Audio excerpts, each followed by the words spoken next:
മലയാളത്തിലെ പ്രഗത്ഭരായിട്ടുള്ള എഴുത്തുകാര് ടി.കെ.ആർ. ഭദ്രൻ സാർ മുതലേ രമേശ് നായർ സാർ മുതലേ ശ്രീകുമാരൻ തമ്പി സാർ പേര് വയലാർ ONV എല്ലാവരും എഴുതിയിട്ടുണ്ട്. ആകാശമാം പുള്ളിപ്പുലിമേലെഴുന്നള്ളും രാകാശശാങ്കനാം സ്വാമി സ്വാമി. അതായത് കപടമായ തലവേദനയ്ക്ക് സ്വാർത്ഥത്തിൽ തലവേദനയ്ക്കും നിൻ കനിവല്ലയോ ഉലിപ്പാല് അതിനപ്പുറം രമേശ് നായർ സാറാണ് അല്ലേ? നായർ സാറിനെ പോലെ ഒരു ഭക്തകവി. ഞാൻ ഇത് പറയുമ്പോ തെറ്റാണെങ്കിൽ ക്ഷമിക്കുക.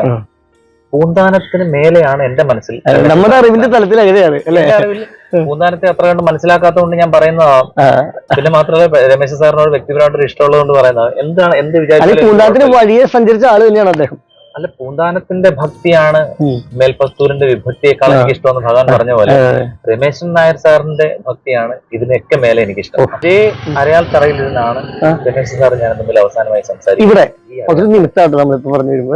അത് ഓർക്കുമ്പോൾ രവീന്ദ്ര സംഗീതം ഇവിടെ ഈ പാവക്കുളം ക്ഷേത്രത്തിന്റെ ഈ ഓഡിറ്റോറിയത്തിൽ നടക്കുന്ന സമയത്ത് ഒരു ദിവസം അന്നാണ് രമേശ് സാറിനെ അവസാനമായിട്ട് കാണുന്നത്. അന്ന് ഞാനിവിടെ വരുമ്പോൾ രമേശ് സാർ നടക്കാൻ കുറച്ച് ബുദ്ധിമുട്ടായിട്ട് ഈ അരയാൽ തറയിൽ നമ്മളിരിക്കുന്നതിന്റെ ഓപ്പോസിറ്റ് ഇവിടെ ഇരിക്കുക.